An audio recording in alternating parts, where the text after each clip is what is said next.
Bismillahirrahmanirrahim. Dear students of MPhil semester 2nd, Assalamu alaikum and again welcome to ISP. Dear students, पिछले lecture में हमने पहले chapter के दो टॉपिक्स पढ़े थे, steps in quantitative analysis and how to prepare and organize your data for quantitative analysis. इस lecture में हम तीसरा टॉपिक पढ़ेंगे, how to analyze your data. पहले भी मैंने बात की थी कि सपोज कर लें आप कि हमने डाटा कलेक्ट कर लिया है और पिछले लेक्चर में हमने डाटा एनालिसिस के लिए प्रिपेयर भी कर लिया है और ऑर्गेनाइज भी कर लिया है. लेक्चर आउटलाइन आपके सामने है. इस लेक्चर में हम 5 हेडिंग्स को कवर करेंगे. Types of statistical test for quantitative analysis, choosing a descriptive statistical test, measures of central tendency, measures of variability and measures of relative standing. सबसे पहले हम बात करते हैं टाइप्स ऑफ स्टैटिस्टिकल टेस्ट. इस टाइप्स को डिस्कस करने से पहले मैं आपको रिमाइंड करवा दूं कि स्टैटिस्टिकल टेस्ट किए किस लिए जाते हैं. After preparing and organizing the data, now data is ready for analysis. Suppose कर लें कि आपने डाटा कलेक्ट भी कर लिया, प्रिपेयर भी कर लिया, ऑर्गेनाइज भी कर लिया और अब आपका डाटा क्वांटिटेटिव डाटा एनालिसिस के लिए रेडी है. डाटा एनालिसिस किया क्यों जाता है? Data are analyse to answer the search question और हाइपोथेसिस. जो सर्च क्वेश्चन और हाइपोथेसिस हमने बनाए होते हैं अपने रिसर्च प्रॉब्लम के लिए, उनका जवाब हासिल करने के लिए हम डाटा एनालिसिस करते हैं. Mainly there are 2 types of statistical test used for quantitative data analysis. 2 main groups हैं स्टैटिस्टिकल टेस्ट के जो क्वांटिटेटिव डाटा एनालिसिस में इस्तेमाल होते हैं. Number 1 descriptive statistics, number 2 inferential statistics. Descriptive statistics क्या है, इसका फंक्शन क्या है? Number 1 describe trends in the data to a single variable और क्वेश्चन ऑन इंस्ट्रूमेंट. जब हम सिंगल वेरिएबल रिसर्च में डाटा के ट्रेंड्स देखना चाहते हैं, लोगों के व्यूज़, लोगों के ओपिनियन किस तरफ जा रही हैं, तो उस वक्त हम डिस्क्रिप्टिव स्टैटिस्टिक्स यूज़ करते हैं. Number 2 indicate general tendencies in the data. अमूमी रुझान लोगों का क्या है, तो इसके लिए कौन सा ग्रुप डिस्क्रिप्टिव स्टैटिस्टिक्स के? Measures of central tendency use होते हैं, मीन, मीडियन और मॉड. नंबर 3 तीसरा काम क्या डिस्क्रिप्टिव स्टैटिस्टिक्स है? ये हमें बताती है द स्प्रेड ऑफ स्कोर्स और इसके लिए हम मेजर्स ऑफ वेरिएबिलिटी यूज़ करते हैं, रेंज, स्टैंडर्ड डेविएशन, वेरिएंस. और तीसरा फंक्शन डिस्क्रिप्टिव स्टैटिस्टिक्स का क्या है? A comparison of how one score relates to all others. एक स्कोर अपने पूरे ग्रुप के साथ किस तरह रिलेट कर रहा है, उसको कंपेयर करने के लिए, कंपैरिजन करने के लिए हम डिस्क्रिप्टिव स्टैटिस्टिक्स का मेजर्स ऑफ रिलेटिव स्टैंडिंग का ग्रुप यूज़ करते हैं. इसमें आते हैं परसेंटाइल रैंक और स्टैंडर्ड स्कोर. अब हम बात करते हैं कि इन्फ्रेंशियल स्टैटिस्टिक्स क्या है, फंक्शन क्या है इन्फ्रेंशियल स्टैटिस्टिक्स के. नंबर 1 3 फंक्शंस हैं. नंबर 1 कंपेयर 2 और more groups on the independent variable in terms of the dependent variable. Descriptive statistics में हमने देखा सिंगल वेरिएबल, एक ग्रुप जब हो, 2 या 3 वेरिएबल ना हो, उस वक्त डिस्क्रिप्टिव स्टैटिस्टिक्स यूज होती है. लेकिन जब 2 या 2 से ज़्यादा ग्रुप्स हो, उनका कंपेरिजन आपस में करना हो, तो इन्फ्रेंशियल स्टैटिस्टिक्स हमारी हेल्प करती है. दूसरा फंक्शन क्या है? रिलेट टू और मोर वेरिएबल्स. 2 या 2 से ज़्यादा वेरिएबल्स का आपस में रिलेशनशिप न देखना हो, तो इन्फ्रेंशियल स्टैटिस्टिक्स हमारी हेल्प करती है. और नंबर 3 इन्फ्रेंशियल स्टैटिस्टिक्स कब यूज़ करते हैं? When we want to test hypothesis about the differences in the groups और the relationship of variables. In summary हम क्या कह सकते हैं, नतीजा क्या निकल सकता है कि in descriptive analysis we study only a single variable on one at a time. एक वक्त में सिंगल वेरिएबल को जब हम एनालाइज करते हैं तो डिस्क्रिप्टिव स्टैटिस्टिक्स हमारी हेल्प करती है. In inferential analysis we analyse multiple variables at the same time. जब वेरिएबल ज़्यादा हो उस वक्त हम इन्फ्रेंशियल एनालिसिस की तरफ जाते हैं. इन्फ्रेंशियल स्टैटिस्टिक्स हमारी हेल्प करती है. अब हम एक एक करके डिस्क्रिप्टिव स्टैटिस्टिक्स के मुख्तलिफ जो टेस्ट हैं, मेजर्स ऑफ सेंट्रल टेंडेंसी में 3 टेस्ट आते हैं, मीन, मीडियन और मॉड. इसी तरह मेजर्स ऑफ वेरिएबिलिटी में 3 टेस्ट आते हैं. इसी तरह मेजर्स ऑफ रिलेटिव स्टैंडिंग में 2 टेस्ट आते हैं. एक एक करके हम इसको तफसील से पढ़ते हैं। आज इस लेक्चर में हम सिर्फ डिस्क्रिप्टिव स्टैटिस्टिक में जो टेस्ट फॉल करते हैं उनको डिस्कस करेंगे, उनका कंसेप्ट डिस्कस करेंगे और उनके यूज़र डिस्कस करेंगे। जैसा कि पिछले लेक्चर में मैं बात की थी कि इस चैप्टर में हम सिर्फ इनके कंसेप्ट्स, यूजेस, मीनिंग, डेफिनेशन वगैरह डिस्कस करेंगे। प्रैक्टिकली इनको अप्लाई किस तरह करना है क्वांटिटेटिव एनालिसिस, डाटा एनालिसिस के लिए SPSS के ज़रिए, तो वो तीसरे चैप्टर में आता है। ये चैप्टर मुकम्मल करने के बाद हम फिर प्रैक्टिकली SPSS में इनका इस्तेमाल सीखेंगे। इस चैप्टर में सिर्फ इन टेस्ट का की डेफिनेशन, कंसेप्ट, यूजेज और फंक्शंस वगैरह डिस्कस किए जाएंगे। एग्जांपल के साथ मैं आपको समझाऊंगा। सबसे पहले हम डिस्कस करते हैं मेजर्स ऑफ सेंट्रल टेंडेंसी, और इसमें measures of central tendency definition क्या है? Measures of central tendency are summary numbers that represent a single value in a distribution of scores. Measures of central tendency एक distribution of scores की एक summary होती है जिसको हम एक सिंगल वैल्यू की शक्ल में प्रेजेंट कर देते हैं आसानी के लिए। तो वो सिंगल वैल्यूज़ कौन कौन सी होती हैं? मीन की शक्ल में भी हो सकती हैं, they are expressed as an average, mean की शक्ल में भी प्रेजेंट किया जा सकता है डिस्ट्रीब्यूशन ऑफ स्कोर्स को। The middle of a set of scores, median की शक्ल में भी एक्सप्रेस किया जा सकता है, जो कि मीडियन क्या होता है? Middle of a set of scores, बिल्कुल दरमियान, एग्जैक्ट मिडल। और the most frequently occurring score या मॉड की शक्ल में भी हम प्रेजेंट कर सकते हैं सिंगल वैल्यू को। इन quantitative analysis researches typically report on three measures. Quantitative analysis में तीनों ही यूज होते हैं। टेबल 1 में आप देखें कि इनका डिफरेंस बताया गया है। नेक्स्ट स्लाइड पर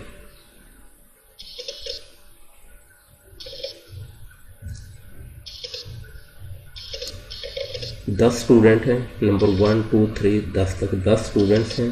उन्होंने टेस्ट दिया, टेस्ट में उनके ये मार्क्स आए, उनको हमने तरतीब से कर लिया, लगा लिया। अब इन रॉ स्कोर जो है इसका हमने टोटल किया तो 818 बनता है। इनका मीन कैलकुलेट करने का सिंपल सा तरीका है कि जो सम है उसको नंबर ऑफ स्टूडेंट्स 10 स्टूडेंट पे डिवाइड कर दें, 81.8 आ गया। इसी तरह मीडियन कैलकुलेट करने के लिए हमने इनको तरतीब से करके दरमियानी जो है स्कोर उसको हमने लेना होता है। इसमें चूँकि 10 है, 5 ऊपर हैं, 5 नीचे हैं, तो 4 ऊपर वाले और 4 नीचे वाले चूँकि दरमियान वाले दोनों को जमा करके हमने 2 पे तकसीम कर दिया। जो जवाब आया वो मीडियन है। इस तरह मॉड आप देख लें कि 76 सिर्फ यही एक स्कोर है जो 2 दफ़ा आया है, बाकी कोई स्कोर 2 दफ़ा नहीं आया। तो जो स्कोर ज़्यादा दफ़ा आए वो मॉड होता है। जैसा कि पिछली स्लाइड में आप देखें, मीन एवरेज है, the middle of a set of scores median है, और most frequently occurring score mod है। अब हम एक एक करके इनकी फंक्शन और डेफिनेशन को देखते हैं। A mean is the total of the scores divided by the number of scores. जैसा कि हमने टेबल में देखा कि mean is the total of the scores, total कर लें स्कोर्स का, उसको नंबर ऑफ पार्टिसिपेंट्स पे डिवाइड कर दें, that will be the mean. Mean is calculated by summing all of the scores and then dividing the sum by the number of participants. As in the table 1, sum is equal to 818 divided by 10। जवाब क्या है? 81.8 हमारा mean है। Mean use कहाँ होता है? The mean is use number 1 as the most popular statistics to describe responses of all participants to items on an instrument. सबसे ज़्यादा डिस्क्रिप्टिव स्टैटिस्टिक्स में मीन यूज होता है लोगों के व्यूज़, पार्टिसिपेंट्स के व्यूज़, ट्रेंड्स बताने के लिए। Number 2, the mean plays an important role in calculating other types of scores for other advanced statistics. Mean का दूसरा यूज़ क्या है? बहुत ज़्यादा कहाँ यूज़ होता है कि मज़ीद मुख्तलिफ़ किस्म की जो हमने फार्मूले अप्लाई करने हो तो उनमें मीन की ज़रूरत होती है, इसलिए मीन कैलकुलेट करना बहुत ज़रूरी होता है।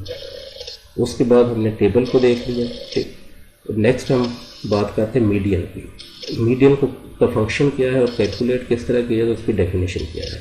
Researcher may want to know the middle score among all score. बाद बात ये भी होता है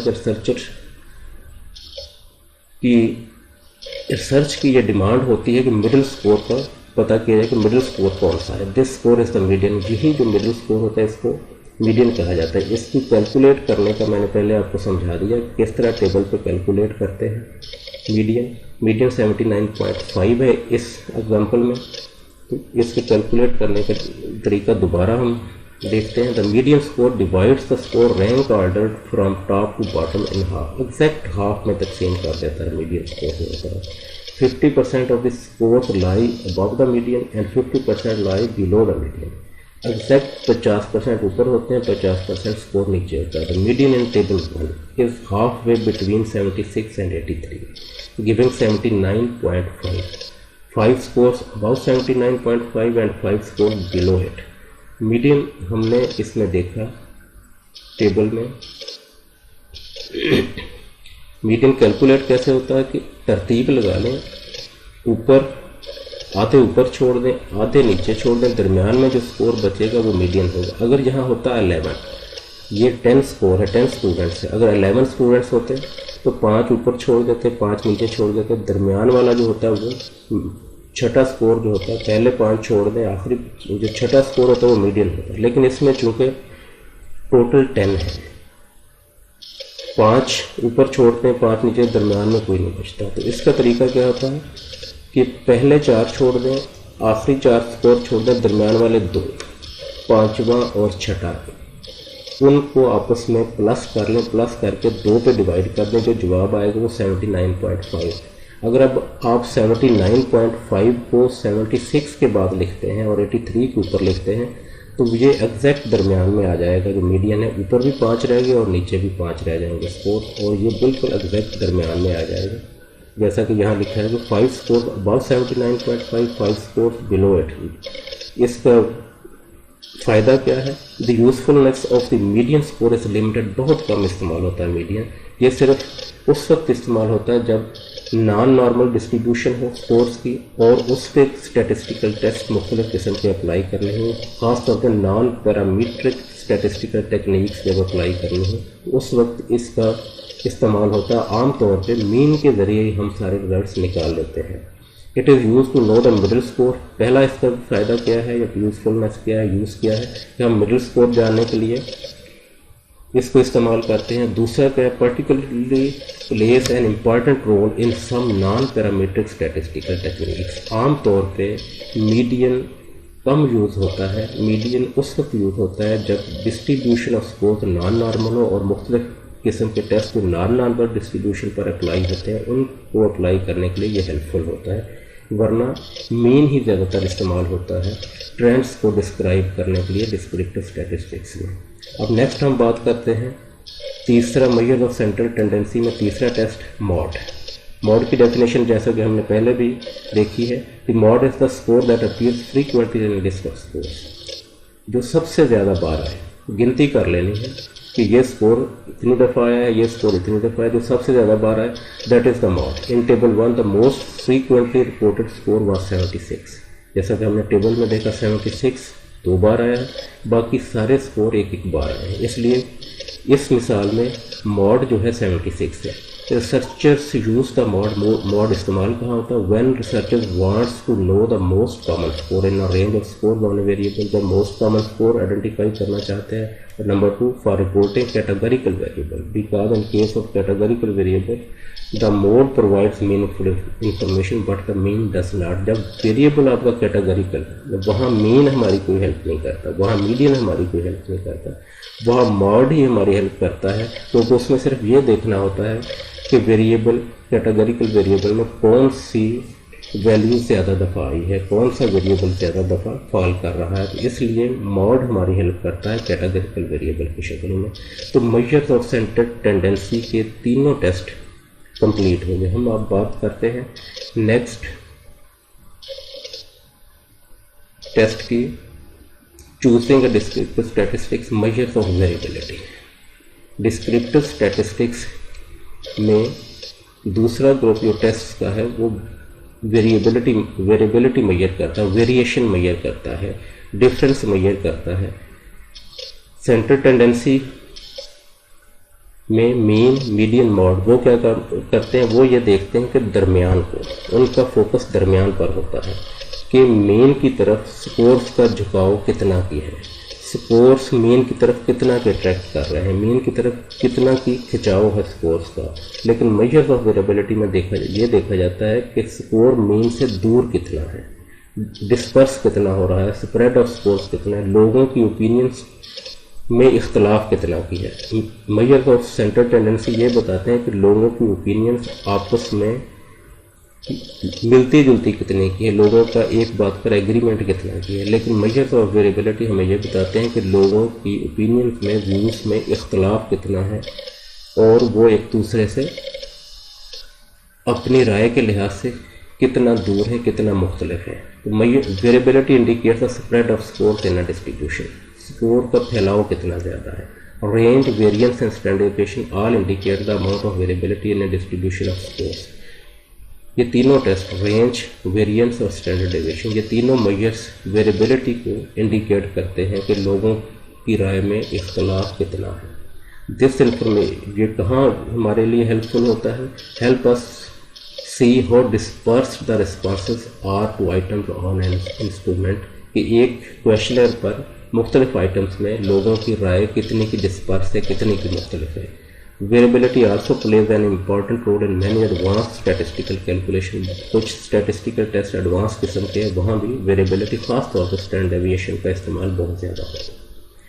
अब बात करते हैं मेजर ऑफ वेरिएबिलिटी में पहले मेजर की, द रेंज। रेंज क्या है, उसकी डेफिनेशन क्या है। The range of scores is the difference between the highest and the lowest scores to item on an instrument. Highest score देखें, लोएस्ट स्कोर देखें, उसको माइनस कर लें, जो जवाब आएगा वो रेंज है। In table 1 it can be seen that the score range from a low of 60 to a high of 99 और रेंज ऑफ 39 पॉइंट्स। आप देखिए टेबल में मिनिमम 60 स्कोर है, 99 मैक्सिमम है। रेंज मिनिमम 60, मैक्सिमम 90, डिफरेंस कितना आता है 39। This 39 is the range of scores in this example. तो रेंज हमें बता देती है कि स्कोर्स का आपस में डिफरेंस कितना की है, और ये सिंपल स्टैटिस्टिक्स है, इसका इस्तेमाल कोई बहुत ज़्यादा नहीं है क्वांटिटेटिव डाटा एनालिसिस में। ये सिर्फ ये देखने के लिए कि डिफरेंस कितना है मिनिमम स्कोर में और मैक्सिमम स्कोर में, तो ये हमारी हेल्प करती है। उसके बाद है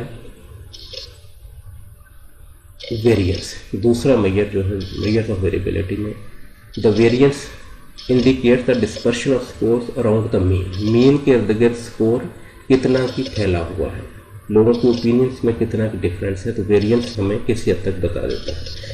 कैलकुलेशन का इसका बड़ा आसान सा तरीका है। To calculate this score is easy, find the difference between the mean and raw score. मैं आपको एग्जांपल के जरिए समझाता हूँ।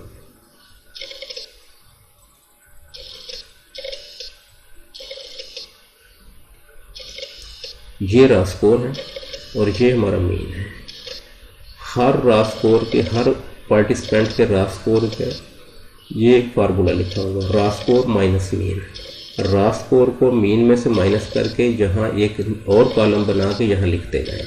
60 को 81.8 से माइनस किया, जो जवाब आया लिख दिया। फिर 64 को इसी तरह सब को माइनस करके लिख दें। फिर एक और कॉलम बना लें, जो यहाँ माइनस करके जवाब आया है उसको स्केयर करके इसमें लिखते हैं, एक दूसरे के साथ ज़रब दे के मल्टीप्लाई करके यहाँ लिखते हैं। जो वो जवाब आएगा उसको आप यहाँ टोटल कर लेंगे और उस टोटल को raw score minus mean divided by ST, उस टोटल को स्टैंडर्ड डेविएशन जो है उस पर डिवाइड कर देंगे। इस तरह आपका जो है वेरिएंस, ये जी स्कोर का फार्मूला था। वेरिएंस कैलकुलेट करने का सिंपल फार्मूला है, वो हम देखते हैं। Find the difference between the mean and the raw score, वो बात वही है। Square this value for each individual, वो भी ठीक है। Sum this squared value for divide by the total number of individual. वो मैंने बात की कि स्टैंडर्ड डेविएशन से डिवाइड नहीं करना है, डिवाइड आपने करना है नंबर ऑफ पार्टिसिपेंट्स से। नंबर ऑफ पार्टिसिपेंट्स हमारे कितने हैं, 10 है, और 10 से आप डिवाइड करेंगे। अब हम उसके बाद in our example table 1 the variance equals 173.96। Variance के यूजेस क्या है? Variance by itself does not mean much. Variance का अपने तौर पे कोई खास फ़ायदा नहीं होता, या कोई ज़्यादा यूज़ नहीं, कोई ज़्यादा मीनिंगफुल नहीं होता, कोई मीनिंगफुल जवाब नहीं देता। But it is useful number when calculating statistics that are more advanced. इससे अगली जो स्टैटिस्टिक खास तौर पर स्टैंडर्ड डेविएशन को जब कैलकुलेट करना हो तो उसमें वेरिएंस हमारी हेल्प करता है। वे मेजर्स ऑफ वेरिएबिलिटी। अब हम बात करते हैं स्टैंडर्ड डेविएशन की। जैसे पहले बात की कि standard deviation is the square root of the variance. Variance को स्क्वायर रूट कर ले तो स्टैंडर्ड डेविएशन बन जाएगा। जैसा कि हमारी एग्जांपल में है कि वेरिएंस 13.18 आया है, हमारा वेरिएंस को स्क्वायर रूट करने के बाद 13.18 हमारा स्टैंडर्ड डेविएशन आ जाता है। It provides useful information. Standard deviation useful, variance उतनी यूजफुल इंफॉर्मेशन नहीं देता हमें, ना ही इतना ज़्यादा यूज़ होता है, लेकिन standard deviation provides us useful information and we look at it as an indicator of the dispersion और स्प्रेड ऑफ स्कोर। और सही इंडिकेटर जो है डिस्पर्शन का या स्प्रेड ऑफ स्कोर्स का स्टैंडर्ड डेविएशन ही है। स्टैंडर्ड डेविएशन हमें सही बताता है कि स्कोर कितना की फैला हुआ है। जितने स्टैंडर्ड डेविएशन की वैल्यू बढ़ती जाएगी उसका मतलब है कि स्कोर का फैलाव ज़्यादा है, लोगों की ओपिनियंस में डिफरेंस बहुत ज़्यादा होता जाएगा। जितनी वैल्यू कम होती जाएगी उसका मतलब है कि लोगों की ओपिनियन में डिफरेंस कम है, लोग एग्री ज़्यादा कर रहे हैं इस बात पे। इन table 1 about the standard deviation is 13.18। If the scores had a SD of 7.30, अगर कम होता यानी 13.18 की बजाय 7.30 होता, we would say that the variance around the mean is less. तो हम कह सकते थे कि वेरिएंस कम है। इसका मतलब क्या है कि स्टैंडर्ड डेविएशन जितना कम होती जाएगी वैल्यू, उतना ही वेरिएशन कम होती जाएगी लोगों की ओपिनियन से। स्टैंडर्ड डेविएशन बहुत ज़्यादा जो इस्तेमाल होती है या बहुत ज़्यादा जो हेल्पफुल होती है या मीनिंगफुल बन जाती है स्टैंडर्ड डेविएशन जब हम उसे नॉर्मल कर्व को इंटरप्रेट करने के लिए इस्तेमाल करते हैं। The meaning of S T becomes evident when we graph a theoretical distribution of scores as in figure below. If we collected sample of scores and plotted them on a graph, they would look like a bell-shaped curve and normal curve as below। तो normal curve को interpret करने के लिए standard deviation बहुत ज़्यादा helpful होता है। The shaded areas indicate the percentage of score likely to fall within each standard deviation from the mean. ये मीन है दरमियान में, जब नॉर्मल कर्व बनती है तो दरमियान में मीन होता है। मीन के राइट साइड पे जितने केसेस होते हैं वो ज़्यादा स्कोर वाले केसेस इधर होते हैं, कम स्कोर वाले इधर होते हैं। अगर डिस्ट्रीब्यूशन नॉर्मल हो, स्कोर की डिस्ट्रीब्यूशन नॉर्मल हो, तो फिर दोनों साइड्स पे एक जैसे स्कोर्स होने चाहिए। 34%, 34%, 13.5, 13.5, 2.35, 2.35, 0.15, 0.15। तो जब नॉर्मल कर्व बनती है तो उसकी एक्सप्लेनेशन के लिए, इंटरप्रिटेशन के लिए स्टैंडर्ड डेविएशन या जी स्कोर ही स्टैंडर्ड डेविएशन होती है, वो हमारे लिए बहुत ज़्यादा हेल्पफुल होता है।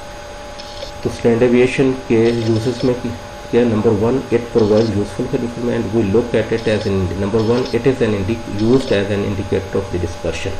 मेन जो इंडिकेटर है, जो सबसे अच्छा इंडिकेटर है डिस्पर्शन को स्टैंडर्ड डेविएशन है। नंबर 2 कहाँ यूज़ होती है?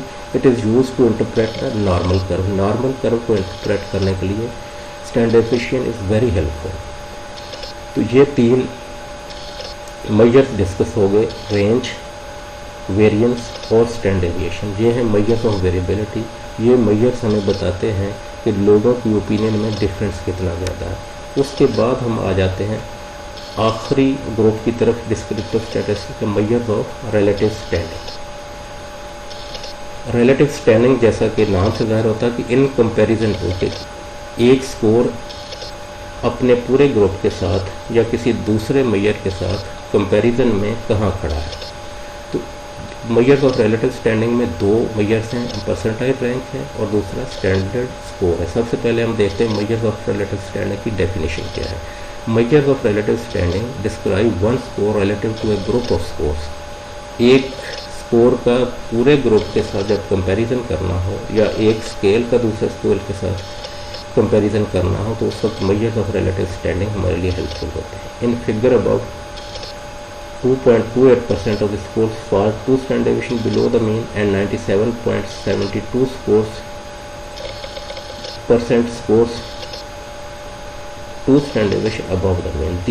ये इन्फॉर्मेशन हमें कहाँ हेल्पफुल होती है? These information are helpful in testing hypothesis. जब हमने हाइपोथेसिस टेस्टिंग करनी हो इन्फ्रेंशियल स्टैटिस्टिक्स में, तो उस वक्त मेजर्स ऑफ रिलेटिव स्टैंडिंग में दी गई इन्फॉर्मेशन हमारे लिए हेल्पफुल होती है। To frequently use measures of relative standing of number 1 percentile rank, जो बहुत ज़्यादा इस्तेमाल होते हैं, एंड स्टैंडर्ड स्कोर। ये दो मेजर्स ऑफ रिलेटिव स्टैंडिंग है जो कि डिस्क्रिप्टिव स्टैटिस्टिक्स में क्वांटिटेटिव डाटा एनालिसिस करते हुए ज़्यादा इस्तेमाल होते हैं। परसेंटाइज रैंक क्या है? A percentile rank of a particular score is the percentage of participants in the distribution with scores at or below a particular score. It is used to determine where in a distribution of scores an individual score lies in comparison with others. Percentage rank हमें ये बताता है कि एक score in comparison with other scores कहाँ खड़ा है। ये हमें ये भी बताता है स्कोर एट और बिलो कि एक ख़ास स्कोर के बराबर या उससे नीचे स्कोर कितने हैं। उससे ऊपर वालों के बारे में यह नहीं बताता, ये सिर्फ ये बताता है कि उसके बराबर स्कोर कितना है या उससे नीचे स्कोर कितना है, या दूसरे लफ्ज़ों में एक स्कोर कितने परसेंट लोगों से ऊपर है। In table 1 it can be seen that an individual with the score of 94, जिसका स्कोर 94 है, एट द 18th परसेंटाइल, वो उसका परसेंटाइल 18th है। तो इसका मतलब क्या है कि वो 80% लोगों से ऊपर है या उनके बराबर है। With 20% of the parties having score, और सिर्फ 20% ऐसे लोग बचते हैं जिनका स्कोर उससे ज़्यादा है, एंड 80% एट और बिलो, और 80% उसके बराबर है या उसके नीचे है। उसके बाद आ जाते हैं हम स्टैंडर्ड स्कोर की तरफ। A standard score is a calculated score that enables a researcher to compare the scores from different scales. परसेंटाइज rank में क्या होता है कि एक बंदे का स्कोर उसके पूरे ग्रुप के साथ कंपेयर किया जाता है, लेकिन स्टैंडर्ड स्कोर जो है एक स्केल का स्कोर दूसरे स्केल के साथ कंपेयर करता है। It involves the transformation of raw score into A score with relative standing. इसमें रॉ स्कोर को चेंज किया जाता है स्टैंडर्ड स्कोर में, रिलेटिव स्कोर में। एक टेबल बनी हुई थी, उस टेबल के मुताबिक रॉ स्कोर को स्टैंडर्ड स्कोर में ट्रांसफॉर्म कर लिया जाता है। रॉ स्कोर की सबसे पॉपुलर फॉर्म, स्टैंडर्ड स्कोर की सबसे पॉपुलर फॉर्म कौन सी है? Z score. Z score is a popular form of standard score and it has a mean of 0 and standard deviation of 1। इसका मीन हमेशा 0 होता है। जी स्कोर 0 से शुरू होता है, 0 के राइट साइड पे जाते जाएं, जितने स्टैंडर्ड डेविएशन राइट साइड पे जाएंगे तो अच्छे स्टूडेंट उधर होते जाएंगे, जितने स्टैंडर्ड डेविएशन लेफ्ट साइड पे जाएंगे यहाँ तो लेफ्ट साइड ये बताती है कि कम स्कोर वाले स्टूडेंट्स कितने स्टैंडर्ड डेविएशन 1 2 3 -1 -2 -3 कितने स्टैंडर्ड डेविएशन पे कितने स्टूडेंट खड़े हैं। This enables researchers to compare from one instrument to score from another instrument। ये इंस्ट्रूमेंट्स के एक क्वेश्चनर के स्कोर को दूसरे क्वेश्चनर के साथ कंपैरिजन करने में हेल्पफुल होता है। It is also central in calculating many statistics. इसके अलावा ये बहुत सी एडवांस किस्म की स्टैटिस्टिक्स को कैलकुलेट करने में भी हमारे लिए हेल्पफुल होता है। The procedure of z score हमने पहले भी देखा है पहली टेबल में कि जी स्कोर कैलकुलेट करने का तरीका है कि रॉ स्कोर को मीन से माइनस कर ले और एसटी पर डिवाइड कर लें, जो जवाब आएगा वो आपका जी स्कोर होगा। In table 1 a score of 60 has a z score of -1.65। Table में हम देख लेते हैं।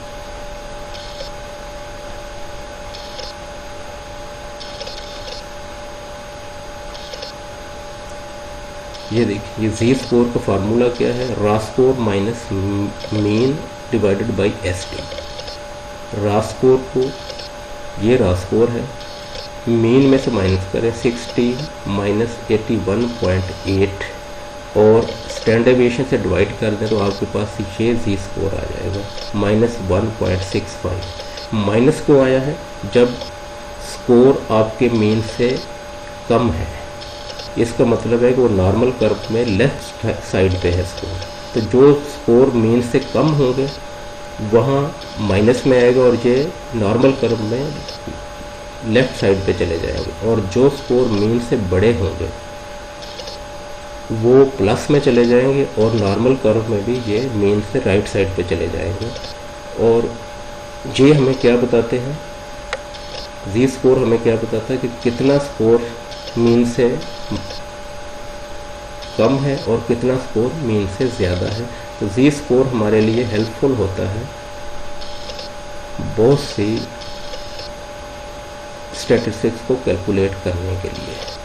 तो ये आज हमारा लेक्चर मुकम्मल हो गया। डिस्क्रिप्टिव स्टैटिस्टिक्स के 3 जो ग्रुप्स हैं उनमें मुख्तलिफ टेस्ट जो हम इस्तेमाल करते हैं क्वांटिटेटिव डाटा एनालिसिस में, उनका कंसेप्ट, उनके फंक्शंस और उनके यूजर्स के बारे में। Measures of central tendency, mean, median और मॉड को हमने डिस्कस कर लिया। Measures of variability, range, variance और स्टैंडर्ड डेविएशन को हमने डिस्कस कर लिया। और measures of relative standing, standard score और परसेंटाइल रैंक को हमने डिस्कस कर लिया। डियर स्टूडेंट्स, जैसा कि मैंने आपको पहले लेक्चर में बताया था कि क्रेसवेल की जो रिसर्च की बुक है उसको आपने ज़रूर पढ़ना है। इस वीडियो को सुने और वो बुक जो कि आपके पास पहले से मौजूद है उस बुक का जो रेलेवेंट चैप्टर है उसको सामने रखें। और क्योंकि इसमें ज़्यादा डिटेल नहीं दी जा सकती लेक्चर में या पावर पॉइंट प्रेजेंटेशन में ज़्यादा डिटेल नहीं हो सकती। क्रेसवेल ने बहुत सी एग्जांपल्स दी हुई हैं और बहुत सी एग्जांपल्स के साथ समझाया हुआ। मैंने भी एग्जांपल दी है एक, लेकिन क्रेसवेल की बुक में ज़्यादा एग्जांपल्स आपको मिलेंगे, आपका कंसेप्ट ज़्यादा क्लियर हो जाएगा।